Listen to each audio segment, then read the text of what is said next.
Alright, so I wish I could just slide this over without it going crazy here. What do we got? Oh, we got the Jerome Ambro wetlands. That's good. We used to call this the old golf course. We'd go frogging there. Anyway, so going down is just like going backwards. You could go down in the cage circle, so it's C, D, E, G, A. Let's look at that. Let's start on C here. Here, C, E, D.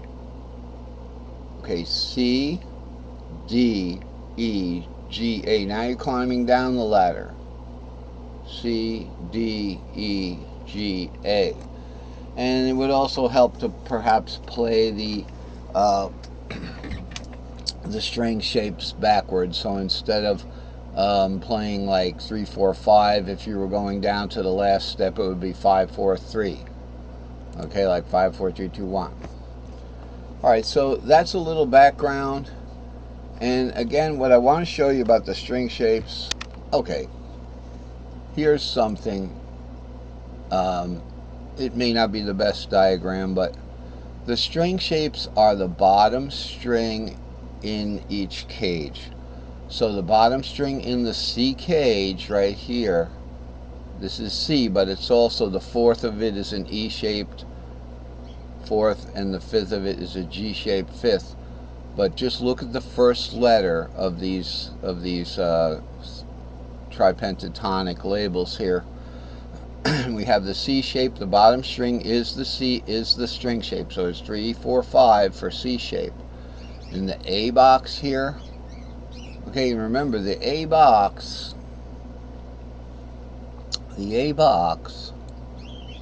is a tripentatonic box. Additionally, they're all tripentatonic boxes. So where we would normally have a fret nut right here, you wouldn't be able to reach these notes, but they're there if you're doing, let's say, a modal A shaped C. So you have your capo here, you do your C here, and now you have a modal A shape there. Now the difference about the modal A shapes, the modal shapes, as opposed to just here's the key of A. Okay, so that would be an A, like this. Okay, but if you take it up to here and you're doing a key of CA,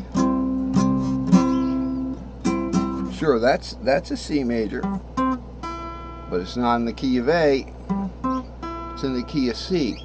The way it gets interesting is, you know, when you start to get into the fourth of that. So with the C, the fourth of it would be an E shape. So here's C, and the fourth would be an E-shaped F. Going into the A box, that fourth becomes a D-shaped F. The thing is, if you follow the C major scale to play that,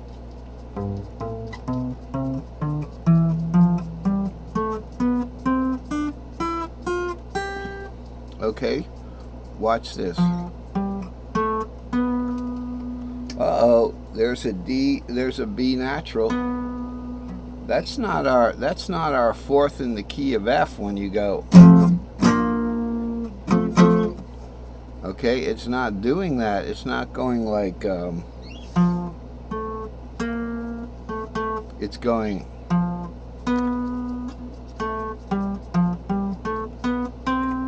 So that's a modal fourth, as opposed to going to the key of F. That's the Lydian fourth for in the key of C. So we have the A shape here is defined as 5, 6 here. Okay, I kind of lost my train of thought. All right, we're doing the string shapes. So the string shape for C is 3, 4, 5. The string shape for the A is the bottom string in the A cage This is the A banner. It covers this cage. It's 5/6.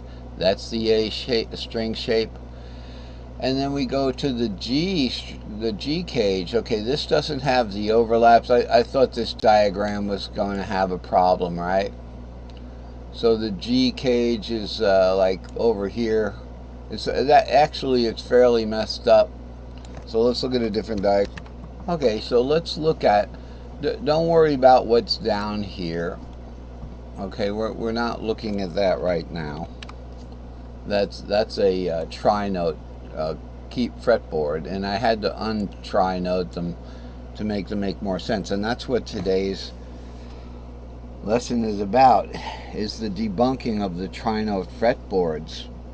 Okay, so although they look the same, they are it is quite a better arrangement with the 1, 4, and the 5, the modals, plus their relative sixths. So we'd have the we're going to have the arpeggio, the Aeolian, and then its relative sixth is going to be right next to it. The Lydian and its relative sixth is going to be next to it. So it'll be like a double fretboard.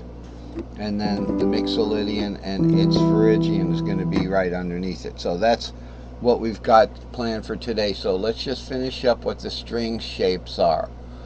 So the string shapes are the bottom string notes for each of the cages.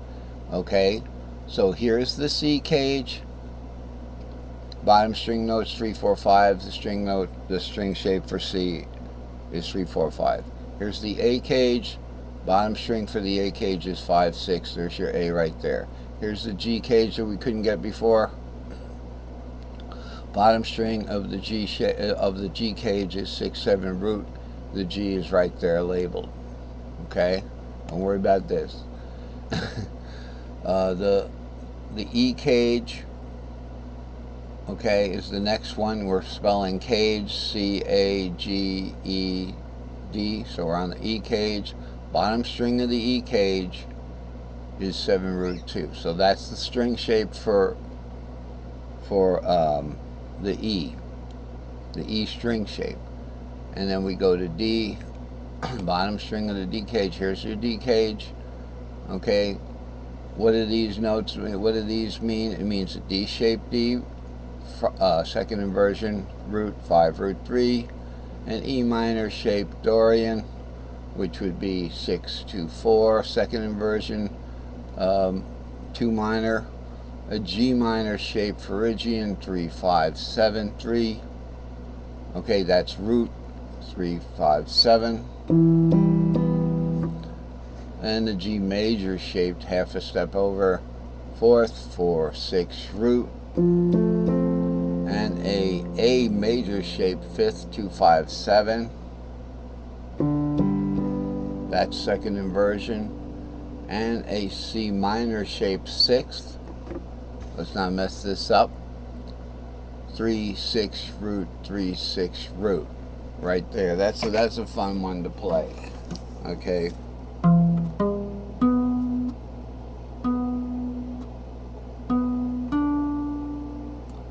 Let's do that one more time.